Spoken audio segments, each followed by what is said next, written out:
Welcome to the Freak Show. I am Jaclyn Steele Thurmond. I'm joined by my beautiful husband, Sam Thurmond. Hello, hello. And today we are doing episode, I believe it's 27. I got my numbers mixed around the last couple of episodes because I've just been so excited to put out more content. But today we're going to talk about letting go of the need for approval. And what I mean by that is external approval, but then also a negative desire to prove to yourself constantly. And what I mean by that is I have a tendency to finish something and then go, but I need to do more. I need to do more. I need to do more. I need to do more. And it has in the past kept me in this constant state of burnout, feeling like I was behind and in a negative headspace because I always felt like I needed to be doing more. Mm-hmm. And so today I want to explore this opportunity of letting go of the need for approval, whether it's to prove to yourself or to prove to others your value. Yeah, and there's a healthy balance there, right? Because there is that side of it where growth comes from proving to yourself that you can do hard things and achieve and rise above what your previous limitations were. But I think, like you said, it's one that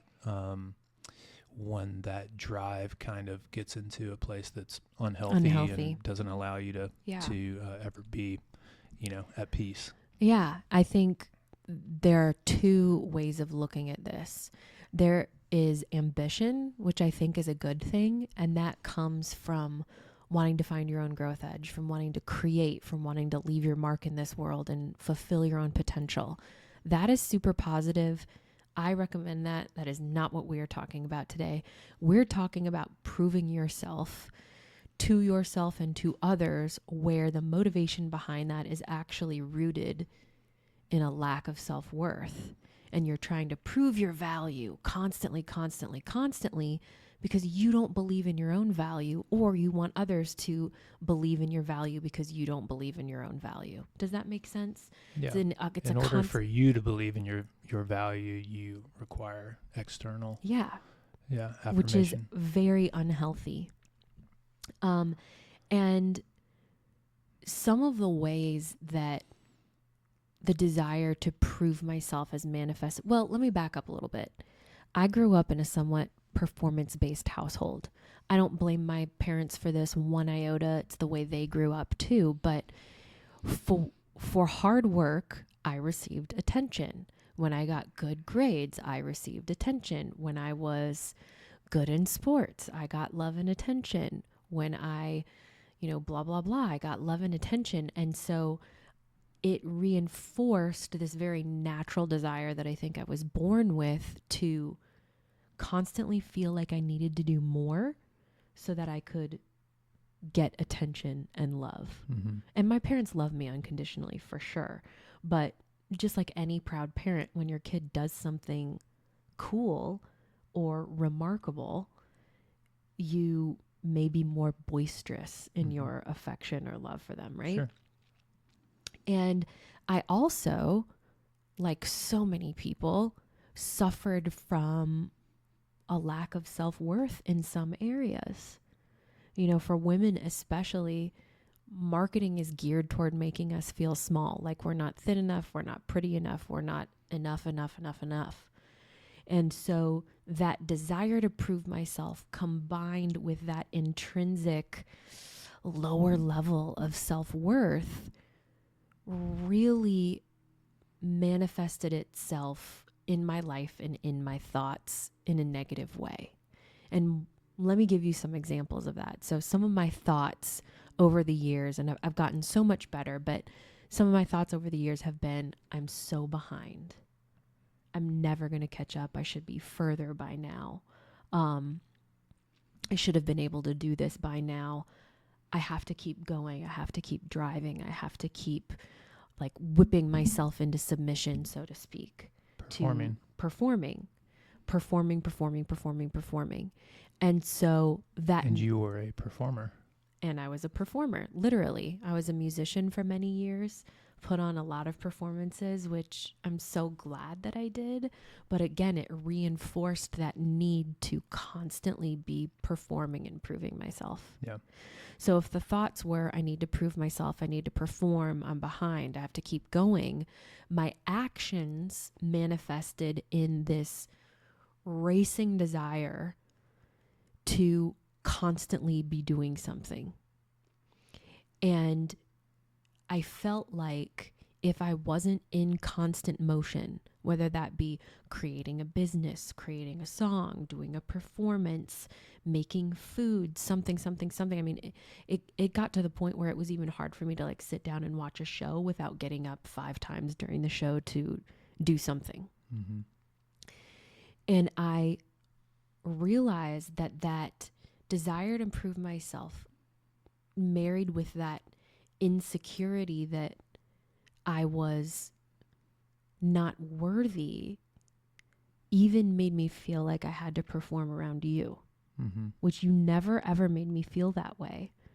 But I had this very specific idea that if I wasn't constantly in a state of proving that I was a hard worker and that I was having a lot of, creating a lot of output, that you would think I was lazy, or that you would think I was not a hard worker, which to me would have been at that time like the worst thing you could think of me. Yeah. Did you have something you want to add to that? I don't want to interrupt you if you're. Well, let me finish a couple. Well, let me finish a couple of points. So, yeah, my thoughts were I have to keep performing. I'm behind. I have to keep going. Then my actions were like I never allowed myself to rest. Even if I was sitting, I was thinking about what I had to do next or something.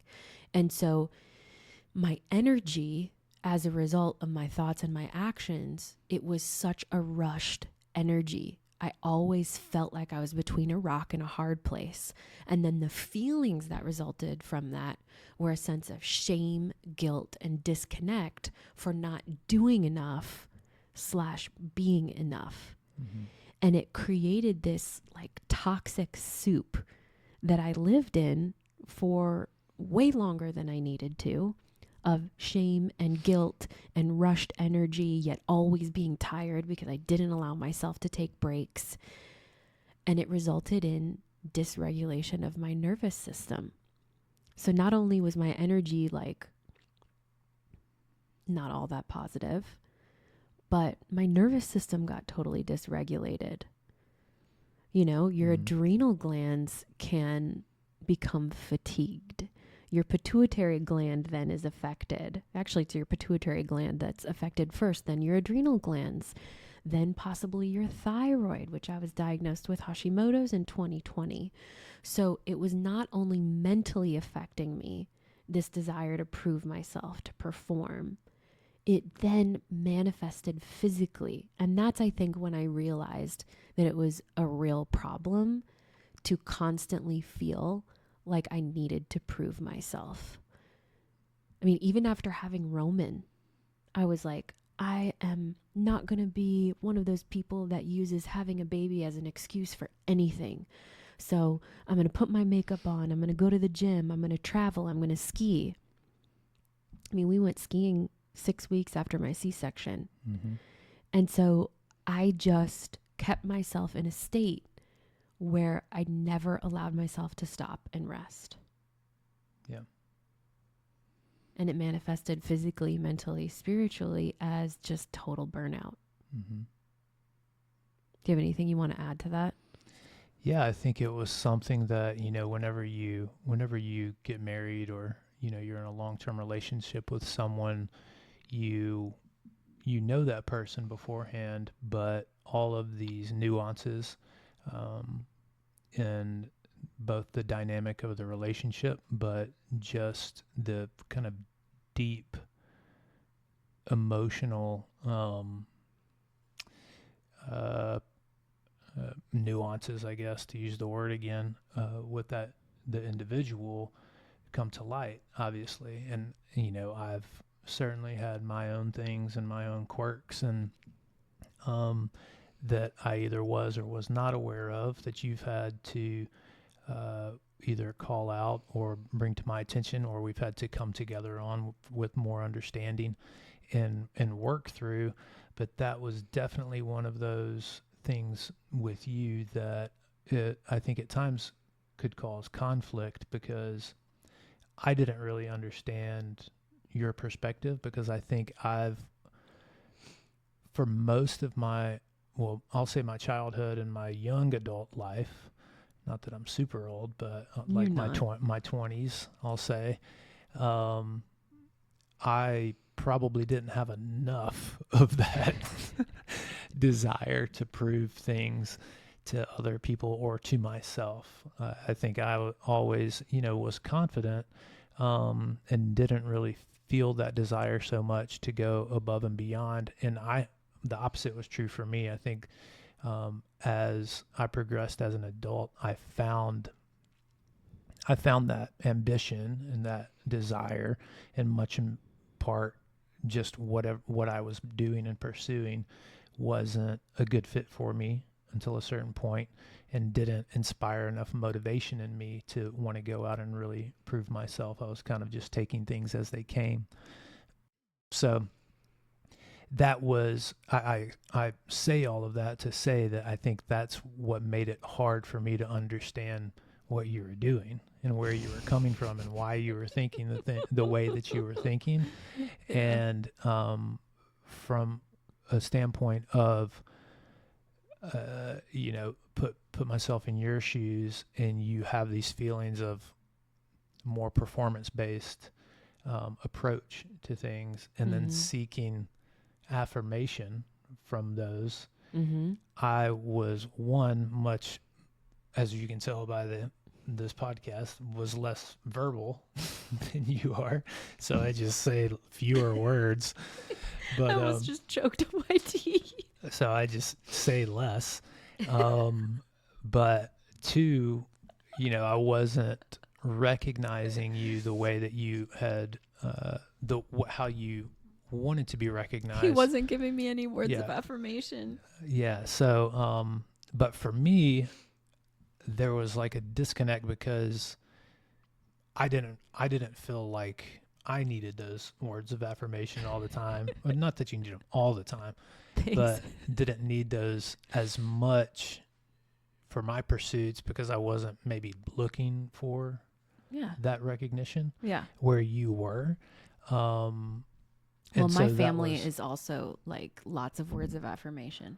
Yeah. I grew up in a household where words of affirmation were like a love language that my whole family spoke. And so then when we merged and became married and became one, it was hard for me, because you show your love through actions, and very little words.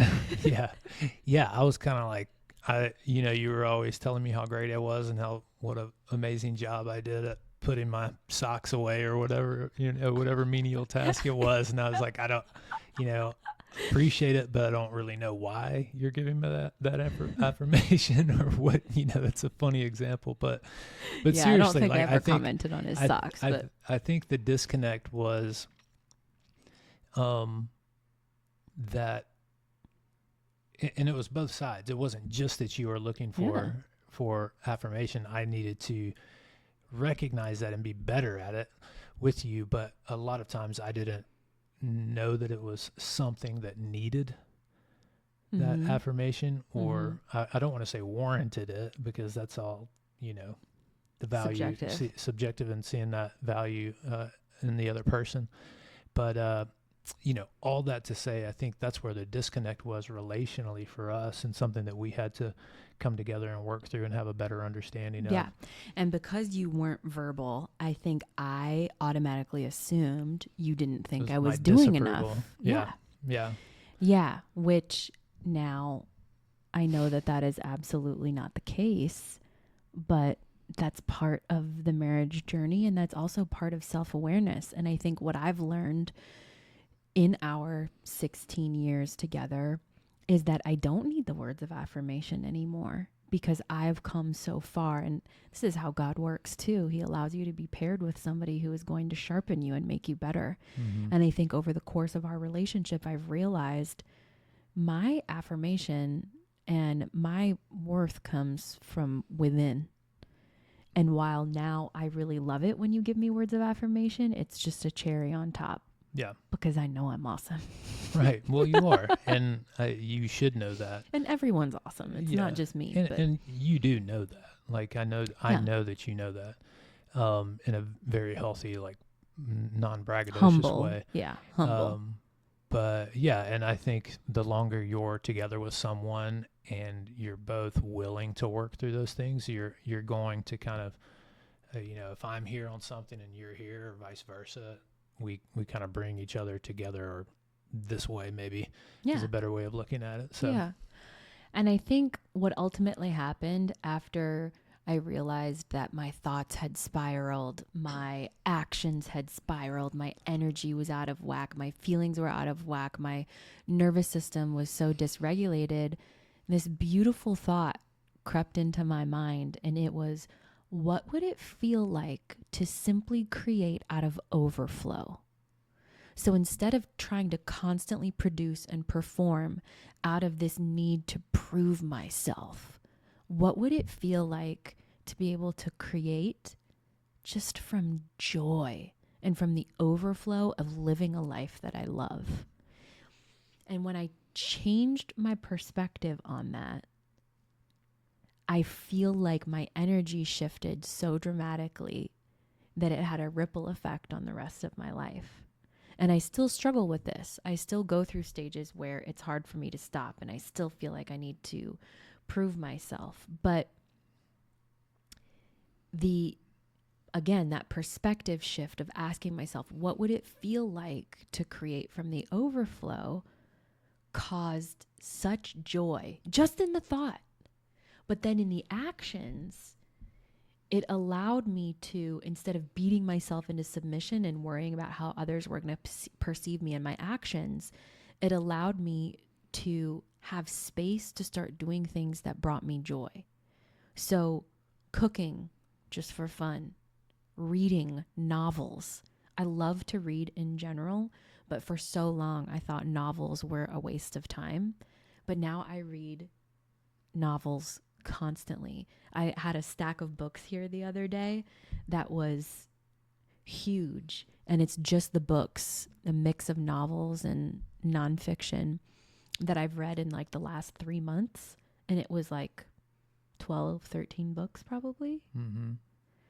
And so I found that has given me so much joy and inspiration, allowing myself to focus on my family, creating beauty in our business, and doing things so differently because I am coming at it from a perspective of overflow rather than this where you're already kind of starting behind the starting line, that energy of having to push, of having to perform, of having to prove to everyone. Mm-hmm.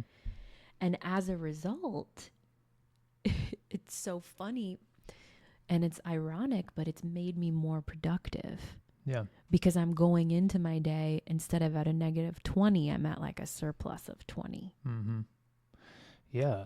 Well, you're expending less energy on worrying about what anybody else thinks, and you're just focused on your own interest and what really kind of gets you going and fired up. And do you think that that's like, we obviously look back on our lives and evaluate over time, but do you think that that's basically just maturity? You care less, you care less and less about what other people think, and then you just get to the point where you just don't really give a shit, and you free yourself of that aspect. I think that's part of it. I would also say that as we've gotten older, I have found such comfort in my foundation, which my foundation is you. My foundation is our son. My foundation is our family and this home. And so what I've realized is, because I have this and my faith in Jesus, in God, that everything is happening for me, And with that foundation, it allows me to create again from a place of overflow. And it allows me the feeling that I have a safety net, that no matter what happens, no matter how crazy my ideas are, what I put out into the world, I've got a safe place to land, and I've got people that are going to love me no matter what. And I think that's the power of community and having real, authentic community and relationships in your life. So yes, as you get older, you care less what other people think, but I think you also establish a foundation where it's safe to travel out of your comfort zone because you know you have such a warm, comfortable place to go back to. Well, you realize what's important, what's truly important in life, and that everything else is passing for the most part. You know, there are lifelong friendships, certainly. But everybody has their own families and their own interests that they're pursuing. So it's just not the core foundation, like you said. So I think just that recognition and what's important, what is not going away, no matter what. No matter what you do, whether you go out and, make yourself look stupid or make a bad decision, you don't have to worry about that because it's not going anywhere. And I just think more and more it feels like that. And so that's why I just think that that's part of the progression of life is you find those things, you figure out that it's your faith and your family, and that really enables you to be who you are. So I think it's just a progression, When we live in a state of trying to prove ourselves, we think we are doing it to show other people how valuable we are. But really, we are just trying to prove that value to ourselves. Mm-hmm. And I want to say this to anyone who is listening. Please, please allow these words to absorb into your soul. Your value is intrinsic. You were born with it. It's your birthright. And you don't have to prove yourself to anyone, especially not yourself. Everything that you need is already within you. It may just need to be unearthed, but it's there. The core is there. The seed is there. And so I'll close with a question. Who would you be? How would you think differently if you let go of trying to prove yourself?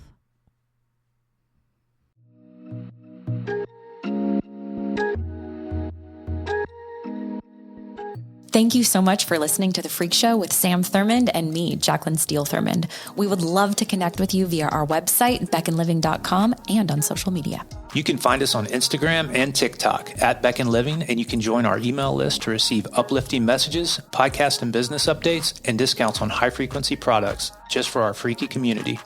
Cheers to high-frequency living.